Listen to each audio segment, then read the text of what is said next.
प्रणम्य परमां शक्तिं चतुर्वर्ग पदायिनीं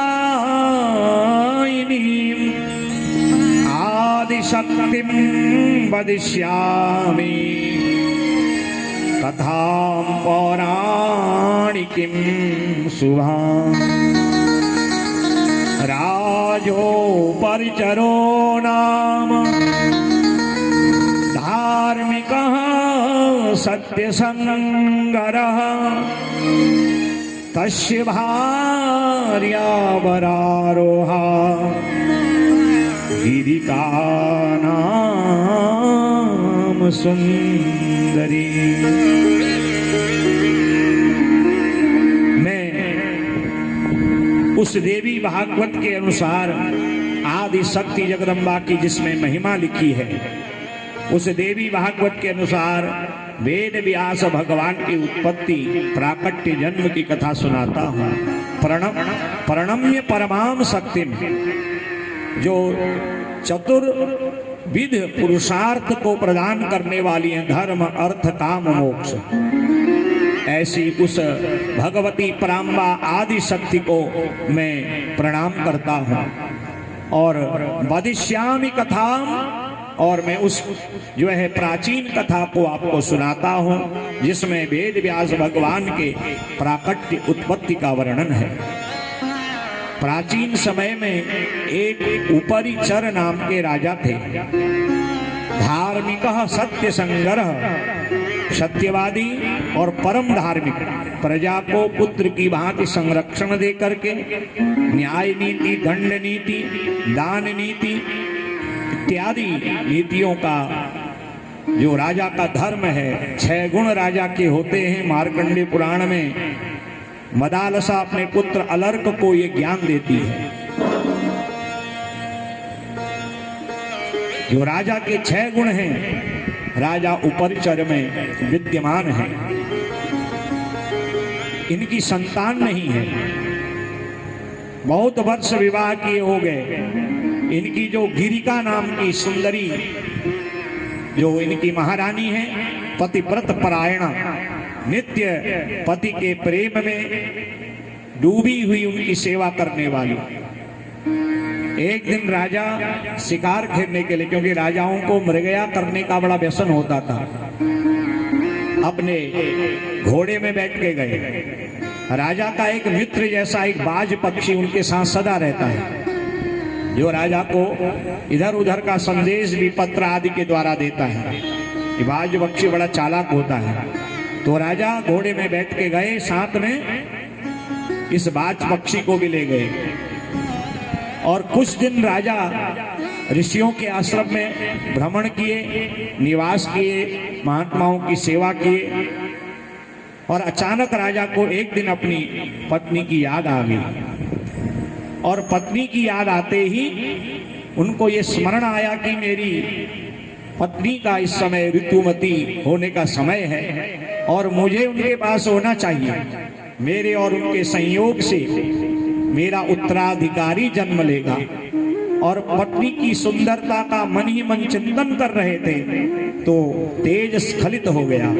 तस्य रेतः प्रचस्कंद स्मरततां च कामिनीं वटपत्रे तु तदराजा स्कन्मात्रं समाक्षिपत्। राजा का जो तेज, जो रानी के गर्भ में प्रवेश कर उत्तराधिकारी राजकुमार को जिसने जन्म देना था, वो जब भूमि में गिर गया तो राजा ने बट के पत्ते का दोना बनाया और अपना वो तेज पट के दोना में रखा। बट पत्रे तो तद राजा, बट के पत्रे में उस तेज को रख के बाज पक्षी से कहा जाओ रानी को देना। रानी ग्रहण करेंगी, उनको सुंदर राजकुमार की प्राप्ति होगी। क्योंकि मेरे पहुंचने में और तुम्हारे पहुंचने में अंतर है, तुम उड़ के जाओगे। और यह बाज पक्षी राजा उपरिचर के तेज रूपी पुट को लेके आकाश मंडल से जा रहा है और नीचे यमुना नदी बह रही है। और ये सूर्यास्त के समय का लगभग समय है और वहां अनेक ब्राह्मण स्नान संध्या के लिए सायंकाल यमुना नदी में आए हैं। और उसी समय एक अद्रिका नाम की अप्सरा यमुना नदी में आई और एक ब्राह्मण को देख करके मोहित होकर के उसके पांव में, वो स्नान कर रहे हैं, सूर्य को अर्घ दे रहे हैं, पांव में मछली की तरह अटखेली खेलने लगे। ए तस्मिन् समये काचित् अद्रिका नाम चाप्सरा ब्राह्मणं समन प्राप्तं संध्या वंदन तत्परः। अभी ब्राह्मणों के लिए नियम है, ब्राह्मणों का मतलब ही नहीं कि जो धोती पहने कर्मकांड करे। ब्राह्मण कुल में जन्म लेकर के, क्योंकि देवी भागवत गायत्री उपासना प्रधान ग्रंथ है। देवी गायत्री से ही देवी भागवत में प्रथम स्कंद में मंगलाचरण के द्वारा कथा को वेद व्यास जी ने आरंभ किया। 12वें स्कंद में तो गायत्री की महिमा है, गायत्री का प्राकट्य, गायत्री शक्ति का की विशेषता, गायत्री मंत्र की महत्ता, गायत्री कवच, गायत्री हृदय, गायत्री के 1008 नाम, गायत्री की उपासना करने वालों का परिणाम, गायत्री के 24 मंत्रों के देवता ऋषि। इस प्रकार 12वां स्कंद अर्थात देवी भागवत को विश्राम भी गायत्री की महिमा से दिया है। तो ब्राह्मण कुल में जन्म लेकर के जो गायत्री नहीं जपते हैं वो ब्राह्मण विषहीनस्तथोरगः, विषहीन सर्प की भांति है। मेरे पूज्य गुरुदेव भगवान जब हम यहाँ स्वाध्याय करने आए थे, उनका पहला ही निर्देश था कि ब्राह्मण कुल में जन्म लिया है, योपवीत हो गया है, अधिक से अधिक गायत्री जपो। ये सब आज गुरुदेव की कृपा, उनकी वाणी का ही प्रभाव है। और ब्राह्मण कुल में जन्म लेके जो गायत्री जपते हैं, क्योंकि ब्राह्मणों के लिए जो गायत्री है वो ब्रह्मास्त्र है।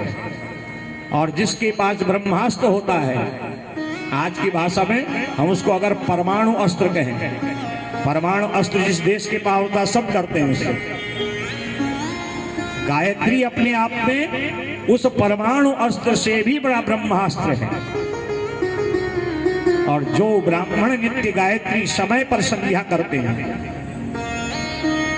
प्रातः संध्या, मध्याह्न संध्या, सायं संध्या, और योगियों के लिए, परम ज्ञानियों के लिए तुरीये निशीथे संध्यायाम, चौथी संध्या है अर्धरात्रि में। देवी भागवत में लिखा 12वें स्कंद में, उत्तमा तारकोपेता, प्रातः कालीन जो संध्या है वो तारे जब बिल्कुल दिखाई दे हल्के हल्के, सूर्योदय से पहले, वो संध्या का समय है। मध्याह्न 12 बजे और सायं की संध्या उत्तमा सूर्य सहिता, सूर्य अस्त होने वाले अभी अस्त नहीं हुए, तो ब्राह्मण को उस समय संध्या करना चाहिए। और योगी लोग निशीथे अर्धरात्रि में। तो 3 संध्या विशेष करके प्रातः सायं, 2 संध्या काल में जो ब्राह्मण कुल में जन्म लेके गायत्री जपते हैं वो कभी किसी से पराजित नहीं होते, कभी दीनहीन नहीं रहते। गायत्री गायंतम त्रायते यस्मात् गायत्री विधीयते, अपने जापक की जो सदा रक्षा करती है, जो अपने जप करने वाले के पास ब्रह्मास्त्र के रूप में रहती है, ऐसी वो गायत्री है। बोले गायत्री माता की जय। अब गायत्री मंत्र भले ही आज माताएं भी बोलती हैं, ये निषेध है, बोलती हैं। अब किसका विरोध किया जाए समाज में? चलो, अब ब्राह्मणों ने जपना छोड़ दिया, कोई ना कोई तो बोलेगा, क्योंकि मंत्र बीज की भांति है, बीज कभी नष्ट नहीं होता। और गायत्री मंत्र का उच्चारण जोर से भी नहीं होना चाहिए। जिस मंत्र को हम जोर से बोलते हैं, देवी भागवत में लिखा है, उस मंत्र का निम्न प्रभाव होता है। होंठ हिलाते हुए जिस मंत्र को, गोपनीय मंत्र को बोलते हैं, कुछ मंत्र अत्यंत गोपनीय है, गायत्री जैसे शरीर में कुछ अंग गोपनीय है, वैसे ही वेद में कुछ मंत्र गोपनीय हैं। वो गुरु मंत्र है, गायत्री मंत्र है, साधना के मंत्र हैं। उन मंत्रों को केवल मननात्रायते, मनन के द्वारा ही जपना चाहिए। न होंठ हिले न दांत हिले। और ऐसा जो जप है वह उच्च कोटि का होता है। और जब हम होंठ हिलाते हुए हल्का हल्का भी बोलें तो मध्यम कोटि उसका परिणाम, उसका फल भी मध्यम है। ब्राह्मण कुल में जन्म लेके गायत्री का जो जप करते हैं उन पर मां गायत्री का बड़ा प्रभाव रहता है। उनकी वाणी में रस, उनके व्यवहार में आनंद और उनकी सेवा का परिणाम तत्काल मिलता है। वो जो चाहते हैं वो कर लेते हैं। गायत्री उपासना करने वाला ब्राह्मण जलती हुई अग्नि की भांति है। वह जब अपने यजमान के लिए कार्य करता है तो उस ब्राह्मण को प्रतिग्रह जन्य दोष नहीं लगता, दान का दोष नहीं लगता, क्योंकि यजमान जो दे रहा है उसके देने में भाव कैसा है, उसकी कमाई कैसी है, नीति की है अनीति की है। पुराने लोग इस बात का बड़ा ध्यान देते थे। सबके हाथ का दान नहीं लेते थे, सबके घर का भोजन नहीं करते थे, क्योंकि उससे ब्राह्मण की बुद्धि बिगड़ जाती थी। अब आज समाज में इन बातों का कौन ध्यान देता है? अगर कोई करना भी चाहे नियम, लोग कहता बड़ा आडंबरी है, क्योंकि हम तो नियम करते नहीं और कोई करे उस पर हम लोग नुक्ताचीनी करते हैं। तो गायत्री की बड़ी महिमा है। अभी प्राचीन व्रत है, ब्राह्मणम समनुप्राप्तम संध्या वंदन तत्परम कुर्वती जलिकेलिं सा जले नग्ना चचार सा। यह जो अद्रिका नाम की अप्सरा है, उसने ब्राह्मण का स्वरूप देखा तो मोहित हो गई और वस्त्र रहित होकर के यमुना में प्रवेश कर जैसे मछली अटखेली खेलती है ब्राह्मण के चरणों में, उनकी संध्या में विघ्न करने लगी।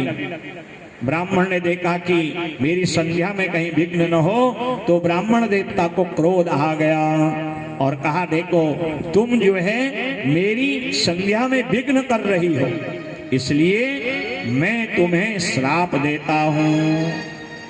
ससाप भवमच्छी त्वं ध्यान विघ्न करीयतः सफरी रूप सम्मन्ना हि अद्रिका च वराप्सरः।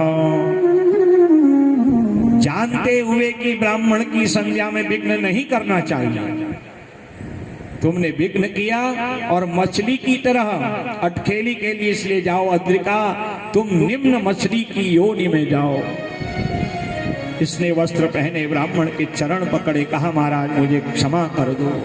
उदारम विददारासु शतस्या मत्स्य जीवन। ब्राह्मण को दया आ गई। संत हृदय नवनीत समाना, संत हृदय नवनीत समाना। कहा कवि ने सो कहे न जाना, कहा कवि ने सो कहे न जाना। निज परिताप द्रवहु नवनीता, निज परिताप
जो संत होते हैं, संत कोई भेष से ही नहीं होता व्यक्ति, संत विचारों से भी होता है, व्यवहार से भी संत बनना पड़ता है।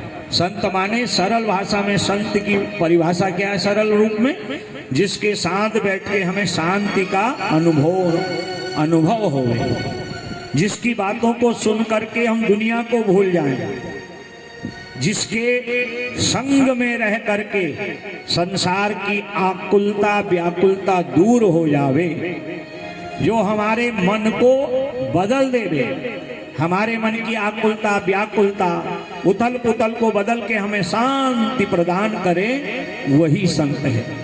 गेरुआ वस्त्र पहनना, रुद्राक्ष धारण करना, त्रिपुंड लगाना, ये तो संत का भेष है।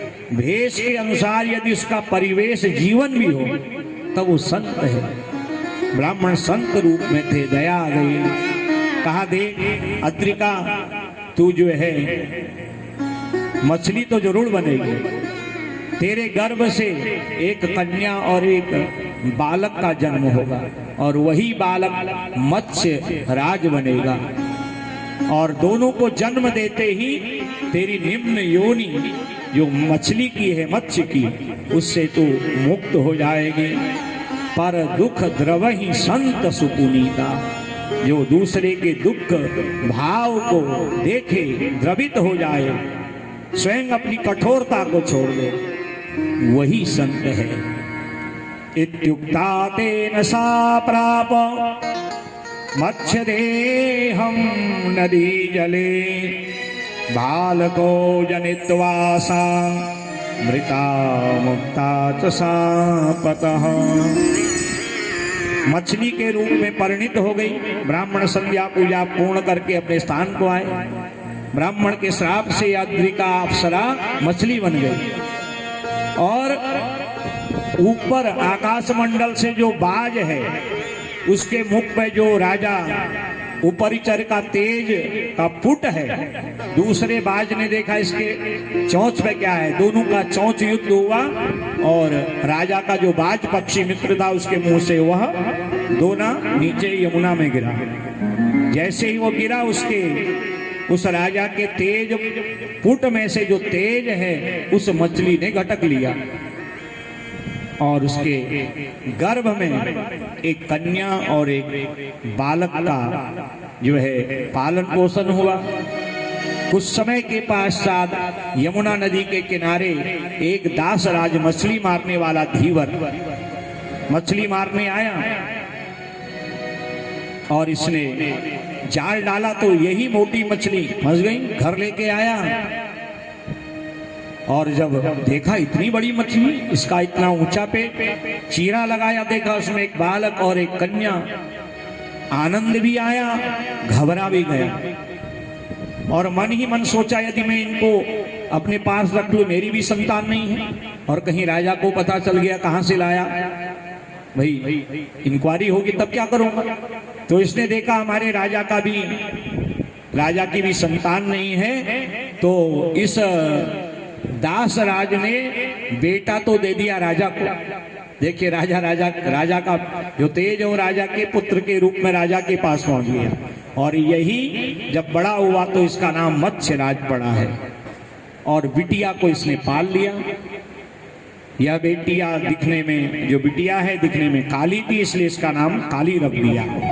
और मछली के उदर से जन्म हुआ था, मछली की जैसी गंध आती थी, दो नाम और रख दिए, मत्स्य गंधा, मत्स्योदरी इसका नाम रख दिया। और धीरे धीरे मत्स्य गंधा तजा जाता किशोरी जाति सुप्रभा तस्य कार्याणि कुर्वाणा वासवी चाति सुप्रभा। यह मत्स्य गंधा काली मत्स्योदरी धीरे धीरे युवावस्था पे पहुंची। पिता ने इसको अपना काम धंधा सिखा दिया। पिताजी का जो कार्य होता है बेटा सीख ही लेता है, नाव चलाना, मछली मारना, लोगों को यमुना नदी से आर पार ले जाना, ये सीख गई। और कई दिन दासराज मध्याह्न भोजन करके विश्राम करता था, तो यह काली मत्स्य गंधा मत्स्योदरी जिसके शरीर से मछली की जैसी गंध आती है, यह मध्याह्न के समय लोगों को यमुना नदी से आर पार किया करती थी। एक दिन मध्याह्न के समय वहां पर एक महात्मा है जिनका नाम है पाराशर महात्मा। बोले पाराशर जी महाराज की जय। और इतने तेजस्वी तपस्वी ज्ञानी हैं, 60,000 वर्ष तक इन्होंने गायत्री की आराधना करी है। केवल 60,000 वर्ष, लाखों करोड़ों गायत्री मंत्र। इनके मुखमंडल का तेज बताता है कि परम तपस्वी हैं। यमुना नदी से पार जाने के लिए नाव ढूंढने लगे। इस कन्या पे नजर पड़ी और कहा, देखो कन्या, हम इस नदी से पार जाना चाहता हैं, क्या आप हमें नदी से पार करो? कहा, हाँ, हमारा काम यही है महाराज। मेरे पिता मध्याह्न का भोजन कर विश्राम कर रहे हैं। उडुपेन मुनिम्बाले परम पारम नवश्य इत्युक्ता सा तदा पित्रा मत्स्यगंधातवासवी। अब यह जो मत्स्यगंधा है, इसको देख करके जब पाराशर जी ने निवेदन किया, कहा, हमें पिताजी से क्या करना, हमें तो नाव से पार होना है, आप हमें अपनी नाव से इस बड़ी नदी यमुना से पार कर लो। और आज राजा जो मत्स्य राज है, उसकी बिटिया पाराशर महात्मा को नाव में बैठने के लिए निर्देश देती है और स्वयं पतवार चला करके नाव को चलाने लगती है।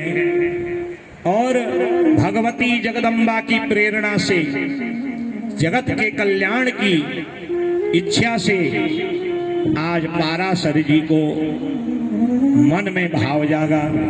यह जो कन्या है, यह इस समय संसार के कल्याणार्थ मानो इसका जन्म हुआ है। और उस नाव में बैठे बैठे धीरे धीरे मत्स्यगंधा के पास गए और उसके हाथ का स्पर्श करने लगे। मत्स्यगंधा अपने हाथ को पीछे करती है और बड़ी नीति न्याय की बात करती है। कहती है, महाराज, मैं निम्न कुल में उत्पन्न, मेरे शरीर में मीन मछली की जैसी गंध, और आपका जो तेज है, मुखमंडल है, आपका स्वरूप है, ये बताता है कि आप बड़े कुल से हो, ब्राह्मण कुल के हो। और आपको इस प्रकार मुझ जैसी निम्न कुल में उत्पन्न कन्या का स्पर्श करना अमर्यादित है। कुलेन शीलेन तथा श्रुतेन द्विजोतमस्त्वं किल धर्मविच्च अनार्य भावं कथमागसोऽसि विप्रेन्द्र मामीक्षचमीन गन्धाम् मदीये शरीरे द्विजामोघ बुद्धे शुभं किं समालोक्य पाणिं गृहीत्वम् समीपं समायासि कामातुरस्त्वं कथं नाभिजानासि धर्मं स्वकीयम्। आप जैसे उच्च कुल में, क्योंकि आपका स्वरूप, आपकी वाणी, आपका व्यवहार, हम किस कुल में उत्पन्न हैं ये हमारा व्यवहार, हमारा खान पान और हमारी वाणी बताती है। अब आजकल तो आधुनिक युग है, लोग साधना तो नहीं करते, साधनों के चक्कर में दौड़े हैं।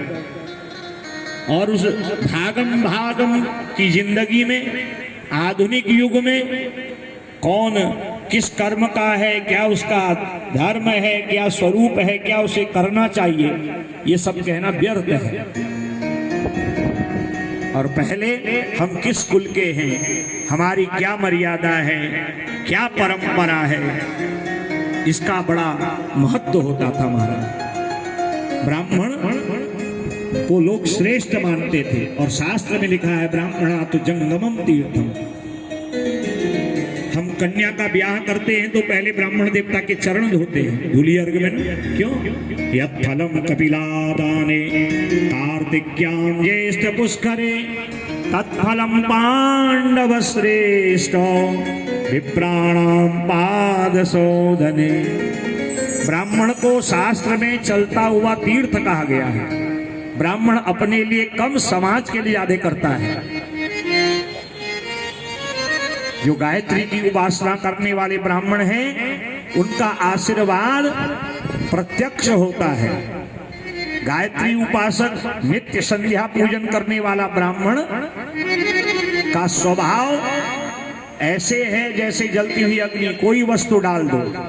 वैसे ही हम ऐसे तेजस्वी ब्राह्मण को जब कुछ देते हैं तो हमारे सारे पाप उसमें स्वाह हो जाते हैं, उसको दान वस्तु देते ही, और उसका दिया आशीर्वाद हमारे लिए फलीभूत होता है। इसीलिए यज्ञादि कर्म के अंतिम में कहा जाता है, ब्राह्मण वचनात् सर्वम परिपूर्णम अस्तु। जो भी न्यूनता रह गई, अगर ब्राह्मण ने कहा भाई परिपूर्ण हो गया, तो वास्तव में परिपूर्ण हो जाता है। पूर्ण सांग यज्ञों का फल प्राप्त हो जाता है। घर में आए हुए वैदिक नियम धर्म कर्म संध्या उपासना करने वाले ब्राह्मण के चरण धोने का जो फल है, कार्तिक के महीने ज्येष्ठ पुष्कर में कपिला दान करने के समान पुण्य की प्राप्ति हो जाती है, घर में आए हुए ब्राह्मण के चरण धोने से। और ब्राह्मण भी मर्यादा में रहते थे। आज तो सबका खान पान एक जैसा है हमारा। ब्राह्मण कभी दीन नहीं होता। भागवत जी में 10वें स्कंद में सुदामा जी का चरित्र आता है। शरीर को देख के लगता है कि कुछ नहीं है, और मुखमंडल का तेज बताता है कि बड़े तपस्वी हैं। और ब्राह्मण के मुखमंडल से ही उसकी तपस्या का पता चलता है।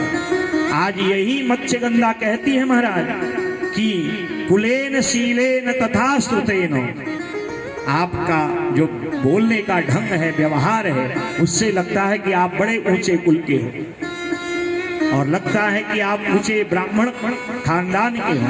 पर अनार्य भाव, आप जैसे ब्राह्मणों को मुझ जैसी निम्न कुल में उत्पन्न कन्या का स्पर्श करना, ये अनार्य भाव अच्छा नहीं लगता।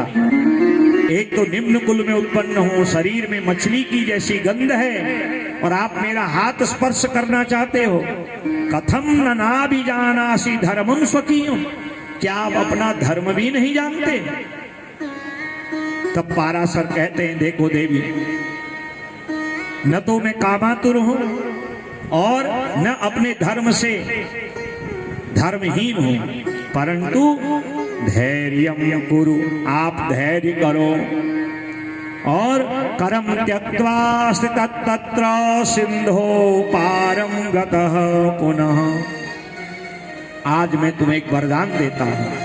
आज जो प्रेरणा मेरे मन में जगी है, ये भगवती जगदम्बा की कृपा है।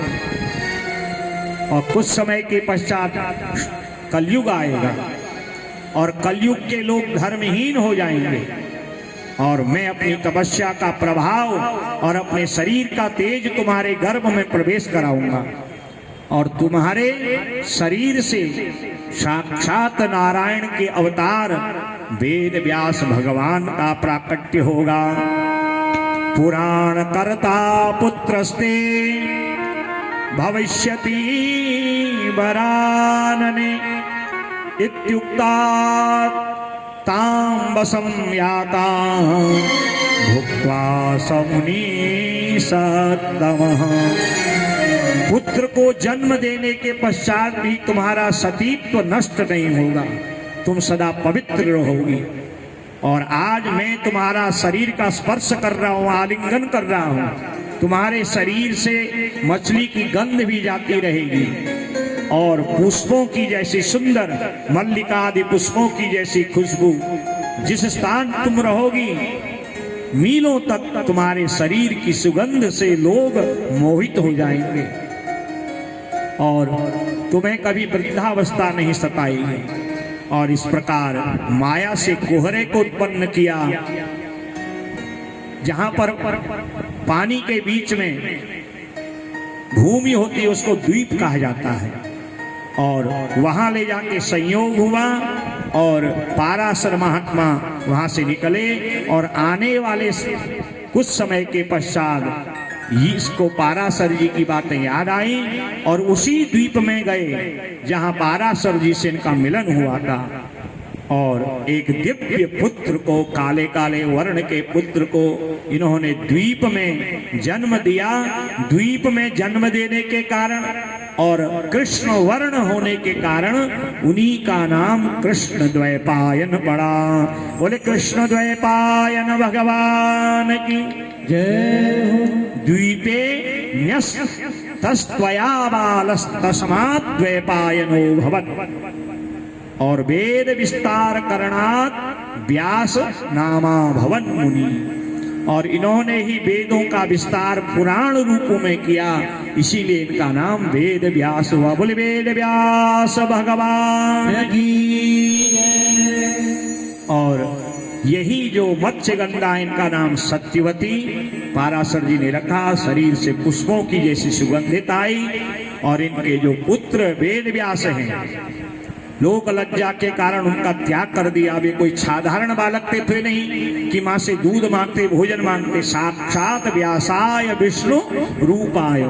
हम आप सब कलयुग के लोगों का कल्याण करने के लिए विष्णु रूप में प्रकट हुए हैं। सुमंतु जयमनिम पैलम वैशंपायन एव च असितिम देवलम चैव शुक्रम चैव समात्मजम।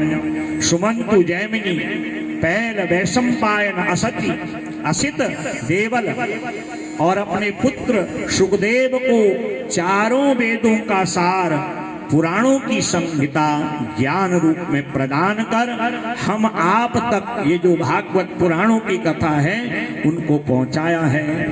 बोले वेद व्यास भगवान की जय। और वेद व्यास पुराणों की रचना करने के लिए बद्रीनाथ आए और बद्रीनाथ में आकर के भजन करने लगे। बोले बद्रीनाथ भगवान की जय। बद्री नारायण नारायण नारायण बद्री नारायण नारायण बद्री नारायण नारायण नारायण बद्री। जाइए श्रीमन्नारायण नारायण नारायण श्रीमन्नारायण नारायण नारायण श्रीमन्नारायण नारायण नारायण श्रीमन्नारायण नारायण नारायण बद्री नारायण नारायण नारायण नारायण नारायण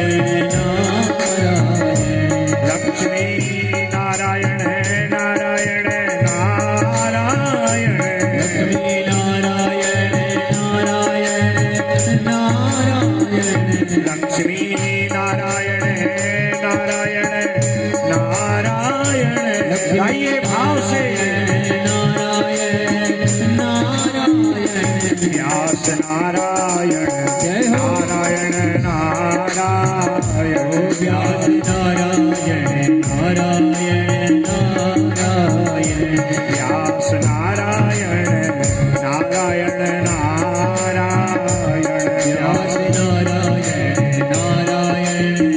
नारायण भागवत नारायण नारायण नारायण भागवत नारायण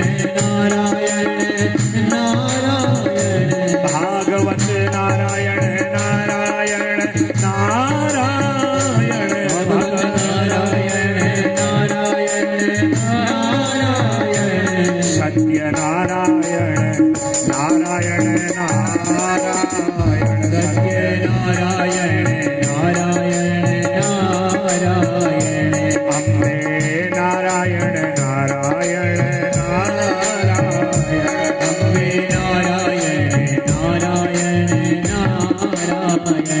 लक्ष्मी नारायण नारायण नारायण लक्ष्मी नारायण नारायण नारायण माता नारायण नारायण नारायण माता नारायण नारायण नारायण सीता नारायण नारायण नारायण